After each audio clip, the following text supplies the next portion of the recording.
Welcome to TalkPix, your daily news about China. I'm Shariot. Recently, the pager attack in Lebanon captured global attention.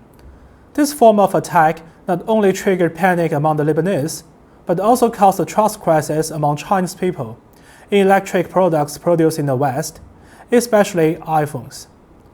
For example, on Twitter, a photo of an iPhone exploded in Lebanon has sparked widespread attention. On Chinese social media Weibo, Phoenix News created a vote asking related to trending news, do you believe iPhone's batteries also have security issues? 71% of 8,000 respondents voted for yes or could be. Guo Mingqi, an analyst of TF International Securities, estimated that the pre-order sales volume of the iPhone 16 series during the first weekend was experienced a decrease of approximately 20.7% compared to the last year of iPhone 15 series.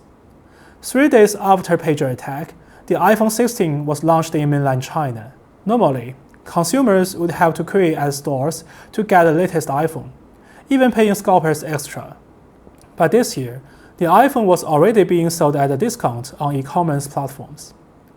On the other hand, Huawei saw a surge in support. This is because in the Western media's report of pager attack, manufacturers from Taiwan Island and Japan were unaware that their products have been converted into bombs, claiming that the external suppliers had tampered with them.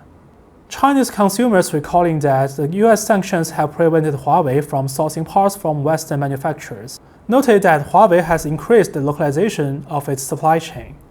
Many Chinese commentators argue that the US sanctions have, ironically, de-risked Huawei phones. According to Chinese strategist Professor Wang Qiangsui, in the realm of global economics, this means the pager attack is causing an alarming effect on a conceptual level.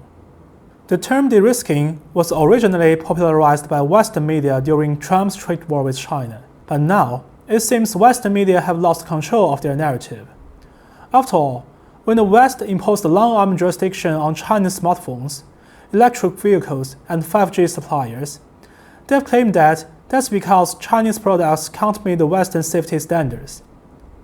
These claims only hold water if consumers believe in them, making such jurisdiction legitimate in democratic societies. Now, however, Israel's covert actions have undermined their legitimacy. If Western countries and Taiwan authorities cannot prove that they can protect their supply chain from the Mossad, they will lose their authority to define safety standards in China and around the world. This, in turn, offers a significant advantage to Chinese companies. Going forward, Huawei and other manufacturers will no longer need to promote compliance with EU or US standards to prove their product quality. Instead, labels like produced according to Chinese standards or Western suppliers free could become new selling points. This signals a potential shift in consumer value judgments from a unipolar world dominated by Western standards to a multipolar world where Chinese standards compete in parallel. This could reshape the direction of economic globalization, introducing new dimensions and market entry rules. In the past, China made extensive adjustments to its economic policies and production standards to meet the requirements of the World Trade Organization, particularly regarding food safety. However, following Japan's discharge of Fukushima nuclear wastewater, China has implemented seafood safety standards that are clearly more rigorous than those in the West. To adhere to these standards, China's Ministry of Foreign Affairs engaged in active diplomacy and successfully persuaded the Japanese government to accept China to conduct its own independent sampling tests. China has stated that it only resumed importing Japanese seafood once its own tests, not those of any other country or organization, confirm that the radiation levels are safe. This approach has received widespread public support within China. This raises the question, what caused the international standards to lose the trust of Chinese consumers?